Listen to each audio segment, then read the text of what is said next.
This is the Houston Football Show, brought to you by Prime Social Club and Inside Edge, with your hosts, Aaron Wilson and Sean Bajani.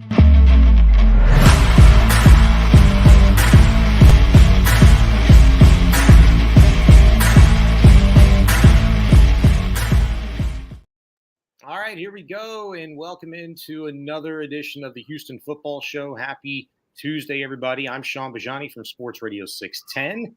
Glad to be here as always, joined by NFL insider Aaron Wilson, who covers the Houston Texans for KPRC Local 2. Coming up on the show today, we've got what do we expect? What do we need to see from the Houston Texans in the final 5 games? And an honest question, does it even matter at this point? Also, Cal McNair, Cal McNair snubbing Deshaun Watson this past weekend. We'll get into that. Also, another quarterback change. Is it on the horizon? And Aaron, I kind of want to begin with this one. How safe is Nick Caserio? But I want to set it up like this first. Obviously, most people heard already that Tuesday morning the Titans fired their general manager, John Robinson. He'd been their GM since January of 2016. The move, at least everybody that I heard commentary from and talked to came as a shocker. The timing, the decision, 2 days after the Titans got blown to bits by the Eagles, 35-10. But hell, they still lead the AFC South by 3 games over the Colts. I mean, you can look at his resume over the course of the year since 2016, and it's not exactly stellar, Aaron, but you tell me, why did the Titans decide to make this move today? Well, there's multiple reasons, and the most, I think, glaring one was the A.J. Brown trade, and that was something that really angered and frustrated Mike Vrabel. But the overarching theme, what I'm hearing about this from multiple league sources, is that John Robinson was let go because he was no longer in alignment with Mike Vrabel, and Mike Vrabel wanted to increase his power, and it's something of a flex for the head coach. And he has the relationship with ownership, and they believe in Mike and what Mike, the way he sees the game, the way he motivates and the way he leads these guys and develops them. So they decided to go with him. There's no smoking gun, nothing wrong with J-Rob. J-Rob is really good guy, really well liked. He made some mistakes.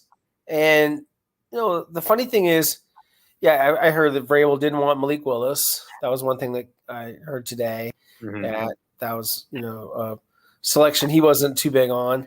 And then, there were some other things that came up, like Julio Jones. That trade was referenced as a fail, obviously. And then Isaiah Wilson, who has emotional problems and some addiction issues. They drafted him. He was a complete flake. Yeah. And so they busted in the first round with Isaiah, and other teams had him off their draft board because of character issues. So those are some big mistakes, and they weren't the only mistakes he made, but that was a lot of the mistakes that he made that were brought up to me today. And ultimately the disconnect, and some of them, obviously had some successes. They always had a winning record. Yeah. And they do play in a weak division, and he did draft Derrick Henry. He did a lot of things right. I guess not enough to satisfy Mike Vrabel or ownership.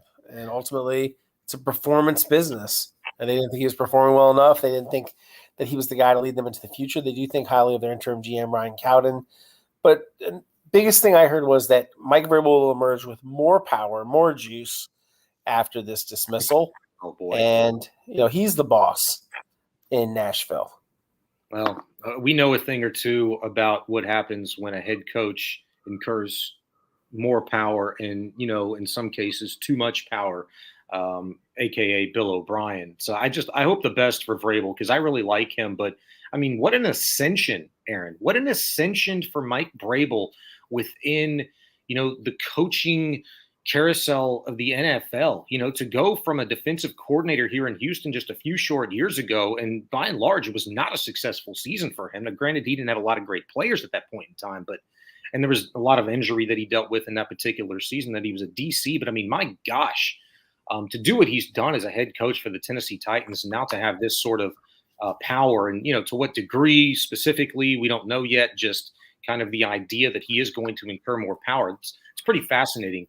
I wanted to bring that up, Aaron, because, just to kind of set the stage, because if you're Cal McNair and you're looking at this situation today from his perspective, does he start to doubt Casario's plan? What's that relationship like? I'd be interested to know if you could kind of, maybe as briefly as you possibly can, break this down for us. Does he have a full set of keys to the car in Nick Caserio? What's the structure, and how did it come to be as we know it, from Bill O'Brien to Easterby to now Caserio being the common denominator over everything that's happened over the course of the last 2 seasons?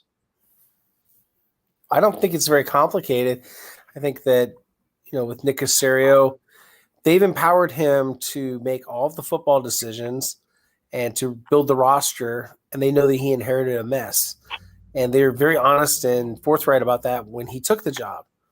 He hasn't done anything to shake their confidence. If anything, they like the way he's patiently handled difficult situations like Deshaun Watson, the way he navigated those choppy waters. Do they think that he's supposed to get every personal decision right? No. They expect him to draft well. Last year, I think, is kind of a wash. It hasn't looked great. But this year's draft class is promising, especially Dameon Pierce. And, when you see good Jalen Petrie on Sunday, it kind of reminds you, okay, well, he's a little out of control in some of these other games, but he can play. Yeah. And then when you think about, the roster, some of his free agent moves like Jerry Hughes and Steven Nelson also have been good moves, or depth guys like Tavier Thomas. Just, it's not like he has a complete dud, of a roster. He's got some players. He just doesn't have enough of them. I think the arrow's up with him. I know that not everyone in town likes, him not doing enough interviews or not answering questions. To me, that is all completely immaterial. That has nothing to do with how he does his job. Mm-hmm. This isn't a popularity contest. This isn't about pleasing anyone. He's polite, and I think he's more open than he used to be when he first got the job. But yeah, that has nothing to do with it. I evaluate him solely on the moves he makes, his vision, and I don't understand why you would cut him off after 2 years just to clean house and start with someone new. Yeah. To me, unless there's some sort of head coach out there you could get without him, that would be almost like a Kyle Shanahan type of hire, where Kyle's the boss, like he is in San Francisco, and John Lynch works for him. I don't anticipate that happening. What I anticipate them doing is moving on from Lovie Smith and the entire staff. Maybe cherry pick a few guys like a Frank Ross that, they encourage the new coach possibly to hold on to. And then having a thorough search, possibly looking at offensive coaches like the Lions offense coordinator Ben Johnson, or the Eagles offense coordinator Shane Steichen. I could see Brandon Staley, even though he's a defensive coach, getting in the mix. He interviewed very well last time. If he's dismissed from the Chargers and if he wants to jump right back in, there are, it's not going to be Sean Payton. He is interested in the Chargers job. I think that he's going to be a prime candidate with them. I just looking for, I think there'll be change, but it's not the change that you're talking about or other people are talking about. And that what I just haven't understood, and maybe I'm just on a different wavelength.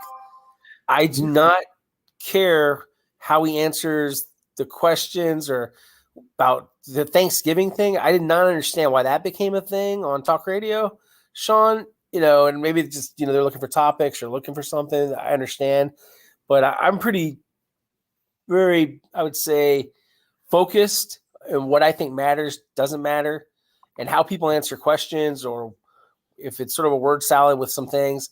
That doesn't bother me at all. I just stay on the lane of, are they making good moves? Do they have the capability to make more good moves? Do they have the fundamentals to draft and evaluate and make some good decisions? What's he going to be like when he actually has some salary cap room, which he hasn't had yet? So these are things I would really judge him on this next year. Yeah. And if he nails the first round picks, especially, then the arrow's up. They have a chance to get better. If he doesn't, well, yeah, I think after next year or the year after, you'd have a pretty good case for it. But I don't see why you would fire him with 4 years left on his contract and you're paying him $6 million a year. Right. Why would you do that? I mean, he's still pretty highly regarded executive. And I'm not saying that he's just been awesome, because he isn't, and their record is terrible. I don't think they were ever supposed to be very good, and they're just as bad as they were supposed to be. But has he made some competent moves? Yes, absolutely. And I don't go off of whether he answered a Thanksgiving question right, or, that he's friends with Jack Easterby or any of that stuff. I just think a lot of people, they're obsessed and they get off on these tangents. And Sean, quite honestly, it has nothing to do with how you run a football team. And as far as interviews, most guys don't talk. Like, I covered the Baltimore Ravens. Ozzie Newsome was one of the nicest guys ever. He's a Hall of Fame player, Hall of Fame general manager, architect of a couple of Super Bowl teams. Ozzie talked once after the season, and we would get him before the draft. And then in the old days, when Art Modell owned the team, I could talk to him more frequently. I just had to, text him, and he would come down and we'd talk a little bit. He wouldn't really give me a lot, but he would talk. And that was in the old days when we hung out in the building, when the Ravens were in the old Indianapolis Colts building, the old Baltimore Colts, I should say. Mm-hmm. But no, most GMs don't talk in season. John Robinson, he didn't do the interviews. He was. And it's not why he was fired. It's just I don't really understand. Maybe you can help me explain it. Well, why are people down on Nick? Why is this all on Nick? I mean, the coaching search last year was kind of derailed by the Josh McCown thing. I think he could have done a better job of having a better search. I didn't like the way that went. And the year before, they came up with this underwhelming choice where they pushed the coaches on to David Culley, hire a guy that's, just really not set up to succeed. Never been if you want to rip him, I would rip him for the hires, for the coaches. Well, that's kind of what I wanted to get at there, because there is, a lot to unpack. There are all of these things that you're mentioning. People don't have a clear-cut understanding. There have been so many enigmatic, mysterious people and moves and decisions and hirings and firings and the timing and the signings and all of these things that people just don't understand, myself included. So I do have some more questions that I want to ask you about. First, I want to take a minute for our friends at Houston's longest standing poker club. It's Prime Social Poker Club. They're located at 7801 Westheimer. They've got a long-standing reputation for taking care of their patrons with class and quality. It's not just a poker room. It's a place to hang out with the boys, get a great meal, drinks at their fully stocked bar. They've got pool tables, other games. The venue, of course, has dozens of poker tables itself. Prime Social Poker Club, over 21,000 members. You can become one today yourself. Lifetime memberships begin at $10. Once you join up, you can take part in daily and nightly tournaments, buy-ins ranging from $60,000 to $5,000. And it's real money, folks.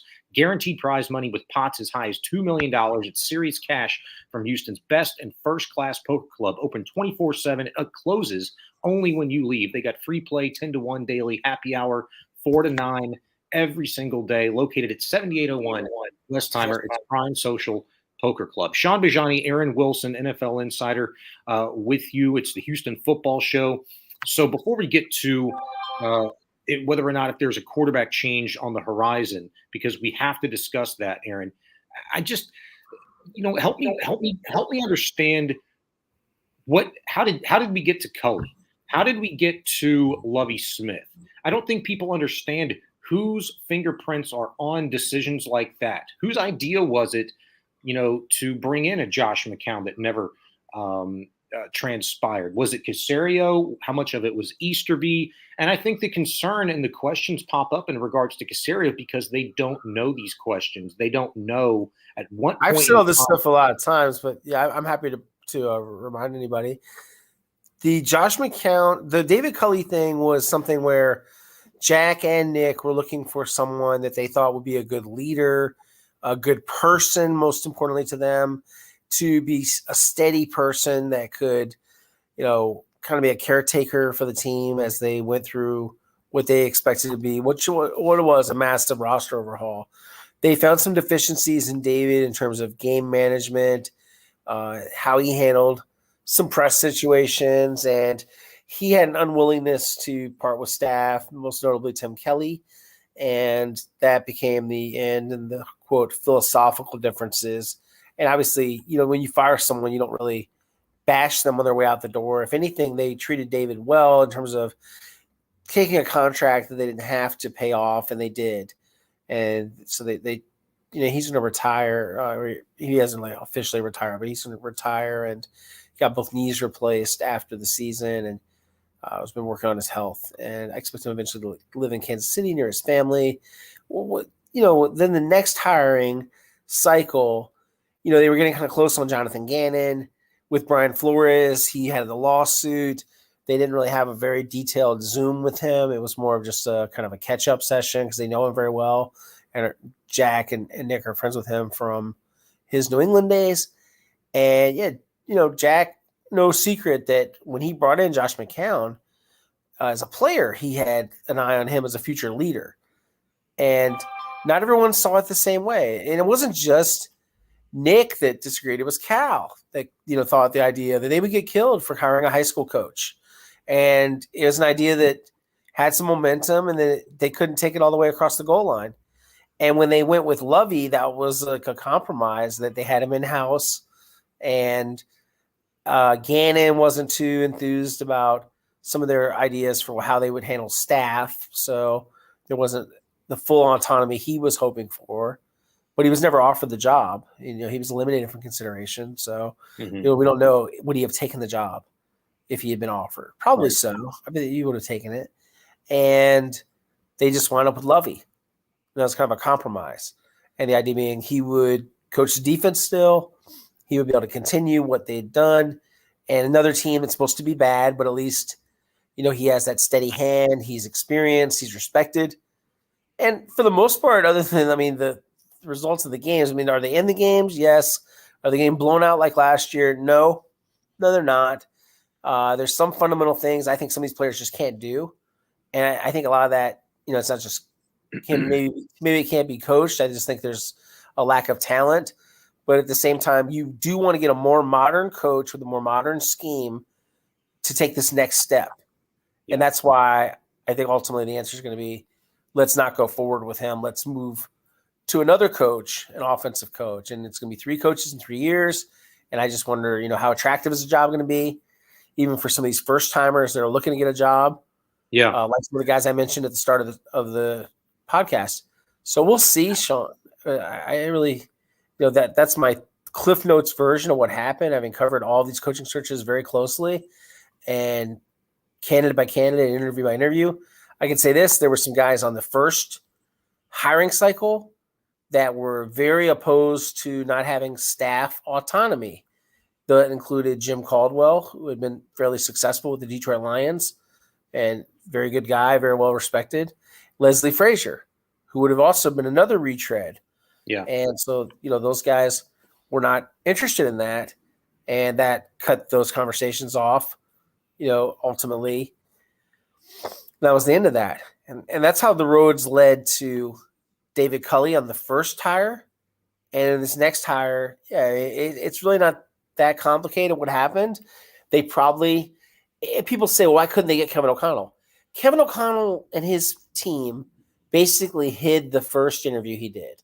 The second one finally was announced, but this was never O'Connell's first choice.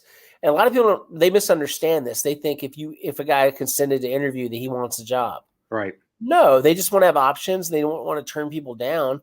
People do these interviews. It doesn't necessarily mean that they want the job. It's like, when the coach has options like O'Connell, they're hard to get.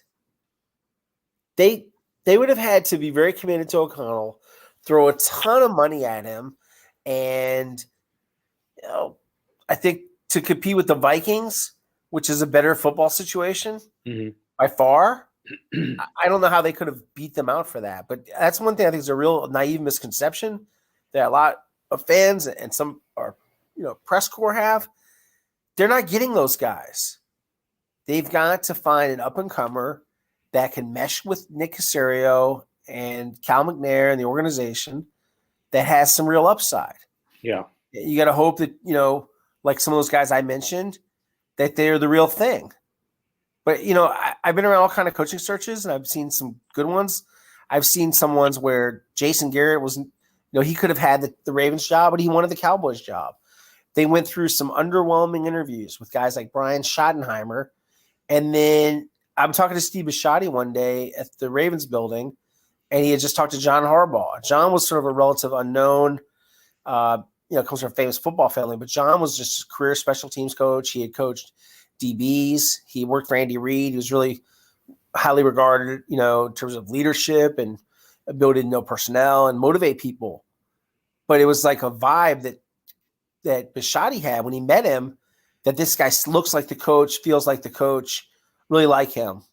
I mean, he was even talking about the handshake and just everything, like the way this guy's in good shape. This guy's, really like his attitude, like his confidence, a lot of intangibles.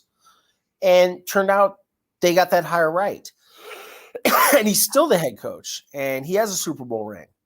So, I mean, a lot of it is, the strength of the organization, but also the vision you have for the coach. And if you don't have a vision for the coach and their leadership potential, then you wind up failing. You fall short.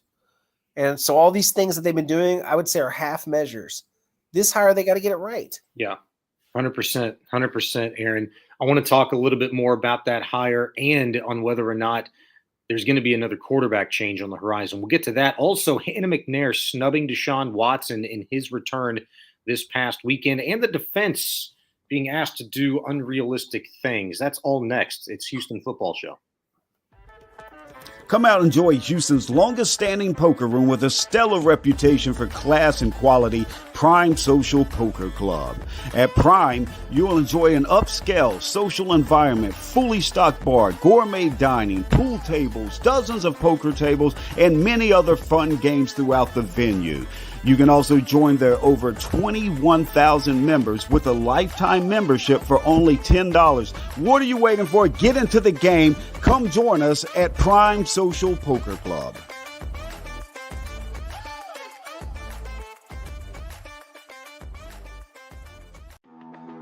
Inside Edge was founded over 30 years ago as a data and analytics provider for Major League Baseball clubs. If you've seen the movie Moneyball, then you know Inside Edge. They were part of the data and analytics revolution in professional sports. Fans can now have access to the same insights and analytics used by pro teams for free at myinsideedge.com. My Inside Edge is a destination for sports bettors and daily fantasy players where they can find matchup-specific insights and projections to help make informed betting and fantasy decisions. Again, that's myinsideedge.com.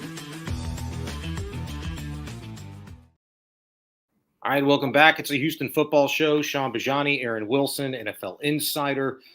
Is there going to be another quarterback change? Should there be? You mentioned something a little while ago, Aaron, in regards to Lovie Smith, how he's been a steady hand and how he handles the podium. And there's more of these are my words, not yours, but more of a presidential type presence to him than that of a David Culley from last year. But this guy's changed his tune quite a bit over the course of the last month or so. He got angry at the quarterback questions initially. Then he left the window open for possible change. Then once the change was made and the way that it was made, he said he gives guys time to adapt. Then Monday, he left the door wide open again to change once more, even calling what Allen had put on film thus far a quote-unquote horror story. So is it on the horizon? Should it be? How do you see it? Yes and yes. It is on the horizon. It is in the works. I do expect it to happen. I am hearing that it will happen, that it will be Davis Mills as the new same as the old QB1 after 2 games with Kyle Allen. The Kyle Allen experiment has not worked and hasn't created a spark, hasn't breathed any life into this suffocating offense. So it's time to go back to Davis Mills. And they tried it. It didn't work. If you look at the way Lovey's talking about it, and that's not all I'm going off of, he is completely dissatisfied and he's not seeing what he needs to see. Biggest thing is not protecting the ball. When you give the other team 14 points, you're just giving them giving them these points, not living to fight another day. Nothing he said pointed towards sticking with him. It would be a shock. And everything I'm hearing is that they are making this change. There could be other changes too. It may develop this week, possibly later in the week, but I anticipate, I don't know if he'll announce it. I can't predict how he'll handle it or if he makes us wait till Friday. I don't know, but I know what I know tonight, and I expect this thing to happen. and for Davis Mills to get the football back. And that won't necessarily fix what's wrong with the offense, but there are some throws and some plays that he can make that Kyle Allen didn't look capable of making in the 2 games he played. And I think they would have had a chance possibly of maybe at least having a closer outcome against the Browns with Davis Mills. I also think it was the right thing to bench him at the time because he clearly was struggling. Yeah. And I think that this time on the bench might help Davis Mills. It may have been good for him to take a step back. Aaron, isn't that how you try to sell this? I mean, if you really need to, or let me put it this way. Isn't this how you kind of explain another change at quarterback if you're Lovie Smith and the Texans? That Sure. Hey, Mills has had a couple of weeks. He's made improvements. But you're not the first person I've heard say that, yeah, maybe the Texans get closer or maybe they actually beat the Browns the other day if Mills is quarterback. I mean, you were just about to hit on it.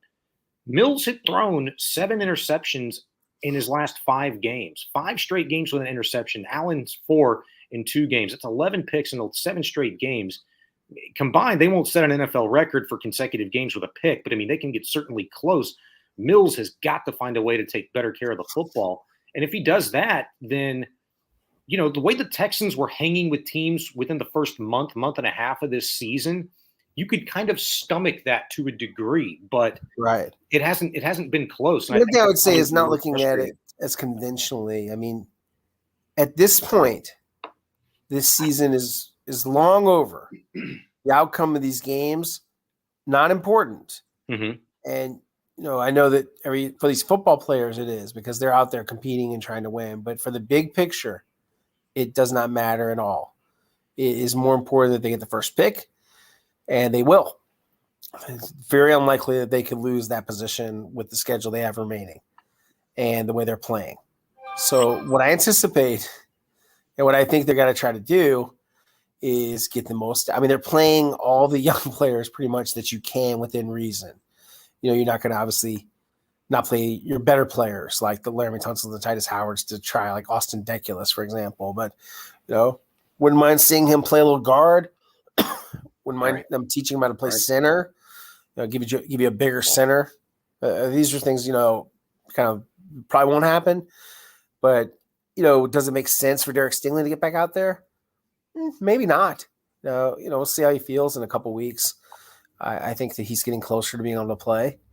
And we'll see if it makes sense. But there's no sense in rushing him out there with a bad hamstring. Right. They're playing guys, and guys are, you know, making a few plays. Like Christian Harris, he makes mistakes still, but he looks promising. You saw him have problems with Nick Chubb in space, but we also saw him penetrate the backfield, make a few plays. Roy Lopez, his best game of the year. Oba Karanko, who's, you know, not a rookie, but he is a young player. Seeing some good play out of him. Now that he's a starter, I think he's in a better rhythm. Yeah. But, you know, these are all marginal things I'm talking about, but that's all they have. Right. They have to figure it out and just try to build some depth at this point and make some evaluation decisions for who are the keepers? Who do you want back? And who do you want to pay? Which guys are going to get extensions? There's been a Blake Cashman deal. Haven't been any others. Don't know if there will be any others right now. There'll probably be some after the season. But, you know, we'll see. Is there going to be a Laramie Tunsil extension? Are they going to just have Titus Howard play under the 5th year? I think they will. But, you know, they have a lot of big picture choices to make, Sean. And those are the more important things, not 100%. Yeah. Do they win this game or win that game? Right. But, you know, Aaron, here's the thing, and this is what I'm curious about, and you probably know some of this off the top of your head better than I do, but, you know, similarly to one of maybe the reasons why John Robinson was fired today by the Titans is that, you know, look, in large part, a lot of his draft picks didn't make it to a second contract. A lot of the free agent acquisitions didn't stick around. You know, when you're getting good players, yes, the results might be there at the end of the day on the field. And, you know, the Titans are doing things in the playoffs that maybe a lot of people didn't expect. But at the end of the day, you got to keep people around instead of, you know, trying to swing draft capital or, you know, pay these guys all of this money when you could be developing your own. That's going to be a question here that Nick Caserio has got to answer and prove his worth on, is keeping guys in-house, getting the second contracts and and finding those players that are going to be a part of a solution for more than just a year or two. Right. Well, you got to earn it. And how many guys can you say really have earned these new contracts? So, that's something that's really, you look at some of the deals they've done, like Christian Kirksey or a Desmond King or Malik Collins. Well, even though those weren't in-season deals, they were deals they did pretty closely after the season.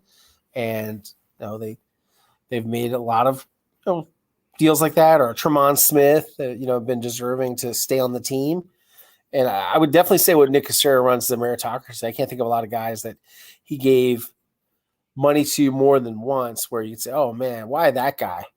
I haven't felt that way. I felt like, okay, that was justified, especially Malik Collins. But there'll be some guys that he will do something for financially and take care of some people. And I think that's right. That's what you should do. But yeah, if you're talking about what's down the pike, I mean, we're looking way down the pike. Yeah. Do I think that Dameon Pierce, Derek Stingley, and Jalen Petrie will all get second contracts with the Texans? Yeah, if they want them, if they want to resign. It's trending that way. I mean, early. It's early, but I'm just telling you, when they're eligible, I'm sure that the organization will try, and it'll be up to those guys. Do I want to play it out? Do I want to hit free agency? Are they winning? That'll have a lot to do with it. Sure. Do these guys want to come back? Because it's not just, we're going to sign you a second deal. You got to take it. No, it's called free agency, free choice. Do I want to come back? 100%. Hey, Aaron, we've got one more left. And before we get to it, we've got to talk a little bit about the defense and Hannah McNair this past weekend. Okay. That is coming up next.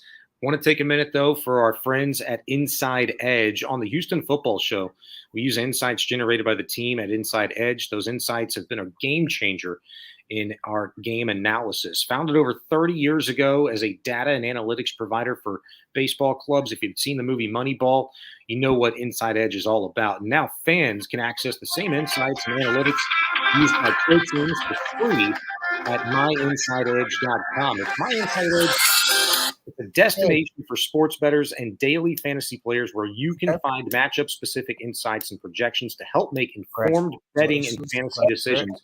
And who doesn't want that? It's awesome. Anybody can access the insights for free. Best part is Inside Edge's 5-star game picks during the 21-22 season. Just last year, they had a 71% success rate, going 34-14 against the spread. That's hard to beat. You can subscribe today. Use the code Houston. That's Houston in all caps, and you'll get 10% off of your subscription. It's My Inside Edge, myinsideedge.com. So Hannah McNair on Sunday, Aaron, after Deshaun Watson came out of the tunnel, did a little quick prayer stretch, ran over to Cal McNair, gave him a bro hug, handshake, and then went on about his business.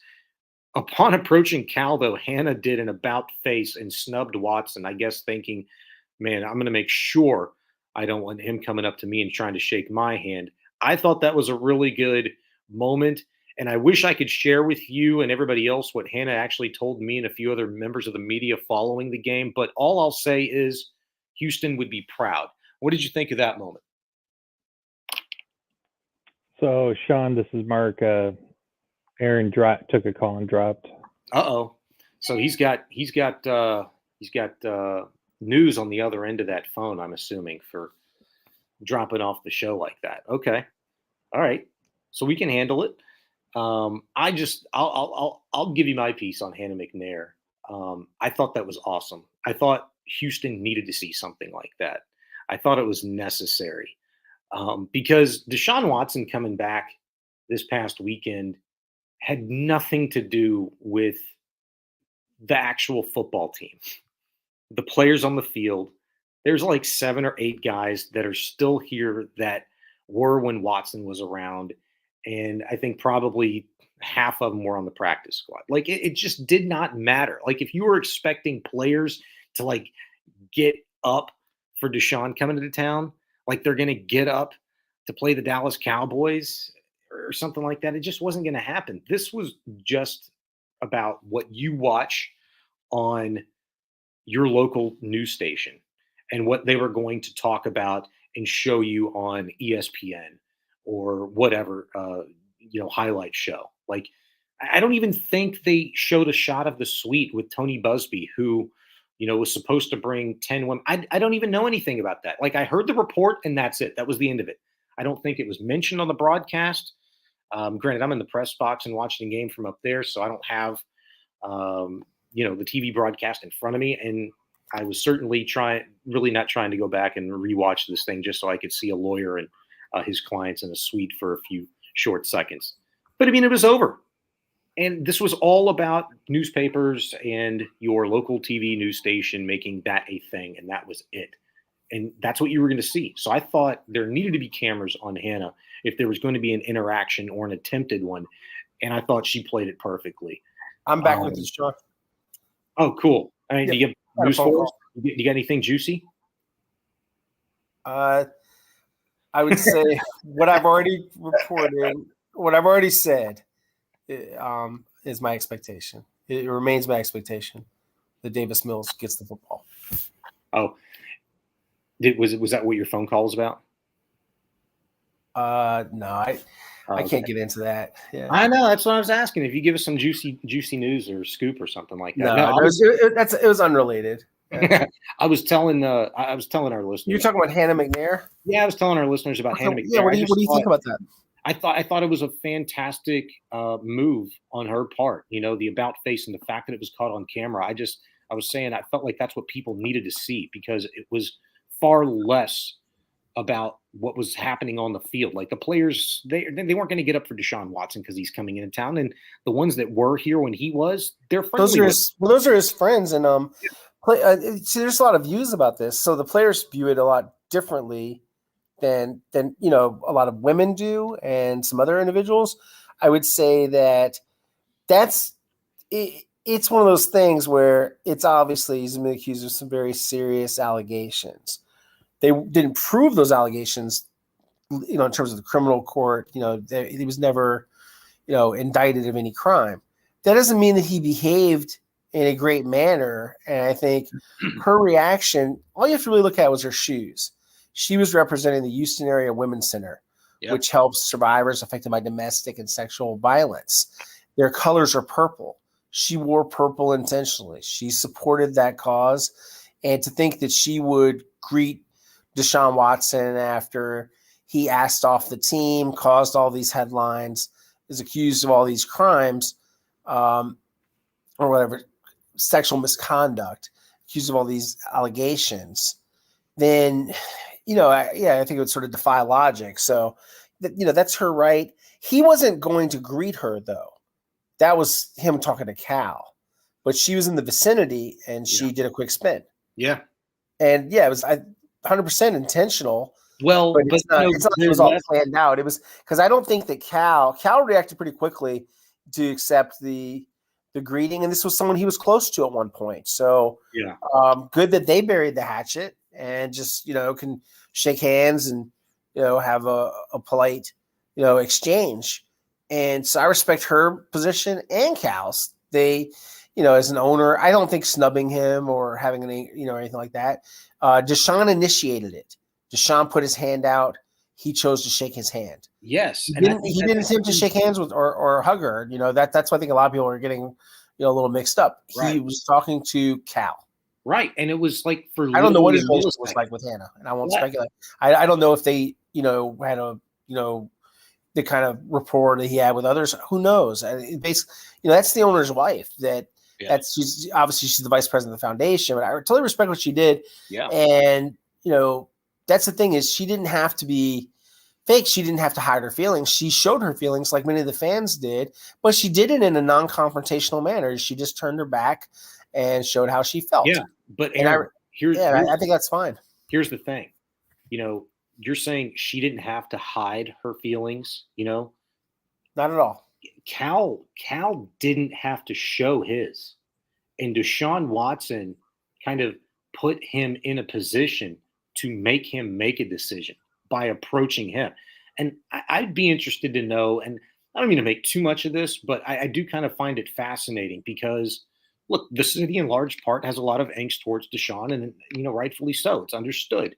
But Watson put Cal in the position to where he had to make a decision, and he gets a little handshake, bro hug, whatever. Good luck. I don't think it's that bad. Who's to say McNair would have ever approached Watson at any point? No, he wouldn't have.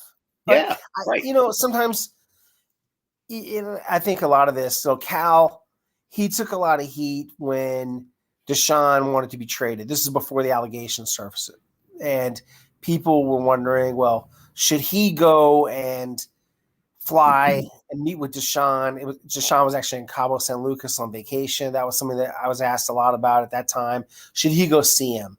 And a lot of people were like, no, he shouldn't have to. He's the owner. He's the boss. He shouldn't have to do that. And he didn't. So, I don't think it would have turned Deshaun. I think he felt how he felt about the organization. I've had people that worked for the Texans say they understood completely why Deshaun Watson went out and respected his feelings.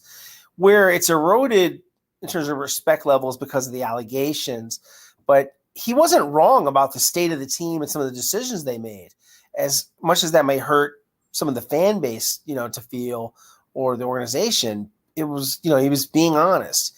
The thing where I have a problem with, it's the same thing that a lot of people have a problem with, is he took the money, knowing that they were the organization that traded DeAndre Hopkins and they made these other, lopsided trades. And that's where I look at it and say, okay, but you shouldn't have signed. You should have just let your contract expire. Kind of like a Lamar Jackson deal. Yeah. But I understand the position. They're offering you the money. You think you can live with it? You like living here? You got teammates you want to play with? What made it unbearable? The final straw?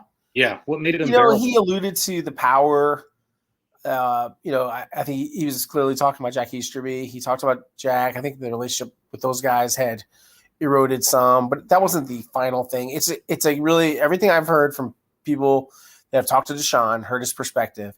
It's an accumulation of many things.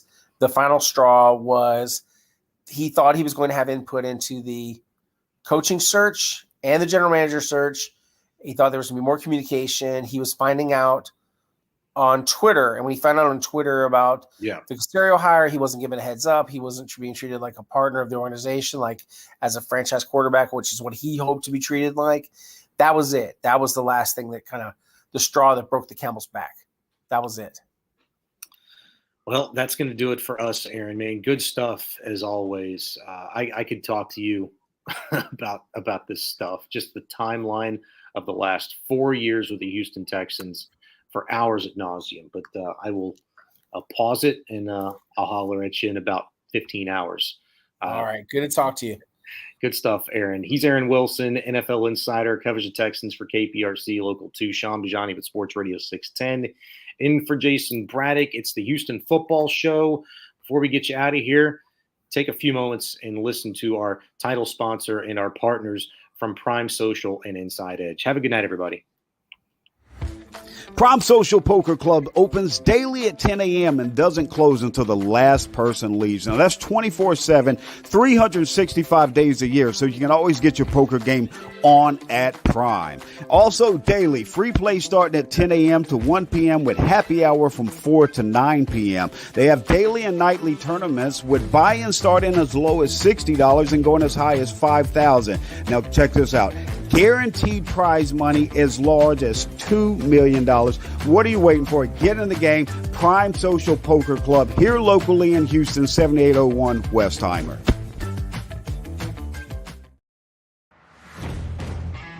We've told you about the endless insights at Inside Edge, but let us tell you about the real gold mine. They're 5-star picks. And in the 2021 NFL season, Inside Edge went 34-14 against the spread for a success rate of 70.8. And now you have access to these 5-star picks for only $20 per pick, or get the deal of the lifetime. Every 5-star pick for the entire year for only $149. Even better, our listeners get a discount of 10% on that access by using code Houston. That's code Houston.